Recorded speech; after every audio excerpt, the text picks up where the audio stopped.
Latest news updates కోసం ఇప్పుడే download చేసుకోండి మీడియా ఎఫెక్ట్స్ యాప్.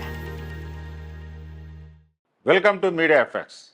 మనం లాంగ్ జర్నీ చేయాలనుకుంటే బస్సు ఫ్లైట్ కంటే ట్రైన్నే ఎక్కువ ఇష్టపడతారు. ఎందుకంటే జర్నీ చేస్తున్న ఒక ఫీలింగ్ ఉండదు. సరదాగా అటు ఇటు తిరగడం ఉంటుంది.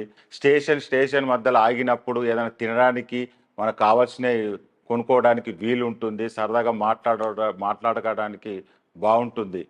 కాకపోతే ఈ మధ్యలో ఒకటి సోషల్ మీడియాలో ఒక న్యూస్ వైరల్ అవుతుంది. సెక్షన్ 143 ప్రకారం ఆథరైజ్డ్ ఏజెంట్లు మాత్రమే థర్డ్ పార్టీ పేరుపై టికెట్లు బుక్ చేయాల్సి ఉంటుంది. పర్సనల్ ఖాతా ద్వారా ఇతరులకు మీరు టికెట్లు బుక్ చేస్తే గరిష్టంగా 3 ఏళ్ళు జైలు శిక్ష లేదా 10,000 వరకు జరిమానా పడే ఛాన్స్ ఉందని ప్రచారం జరుగుతుంది. అయితే మీరు కేవలం టికెట్ బుక్ చేసుకోవాలనుకుంటే మీ బ్లడ్ రిలేషన్ కానీ లేకపోతే ఒకే ఇంటి పేరు మీద ఉన్న మాత్రమే టికెట్లు బుక్ చేసుకోవాలని ఒక రూల్ వచ్చిందని. అయితే ఈ సోషల్ మీడియా వచ్చిన ఈ న్యూస్కు స్పందిస్తూ ఐఆర్సిటిసి పర్సనల్ ఐడీలతో నెలకు 12 ఆధార్ అనుసంధానం ఉంటే 24 టికెట్లు బుక్ చేసుకోవచ్చు. అయితే ఈ విషయం మీద ఇండియన్ రైల్వేస్ క్లారిటీ ఇచ్చింది.